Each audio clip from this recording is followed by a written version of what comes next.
যেই দেশে ধর্ষকের পক্ষে উকিল পাওয়া যায় ওই দেশে পইরা লেখা জজ হয়ে কোনো লাভ নেই।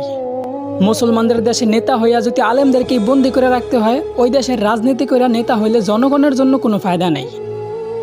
৯৫% মুসলমানের দেশে যদি মুসলমানদের কষ্টগুলাই তুলে ধরা না যায়, ওই দেশে নামি দামি সাংবাদিক হইয়াও কোনো লাভ নেই। বলি জাকাত না দিয়া সুদ খাইতে খাইতে দেশটারে করছো ছারখার।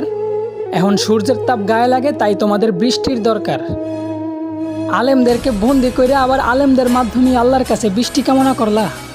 বিষয়টা এমন হইল না যে কোনো এক ফল গাছের গোড়া কাইটা ফালাইয়া সেই গাছ থেকেই আবার ফলের আশা করলা।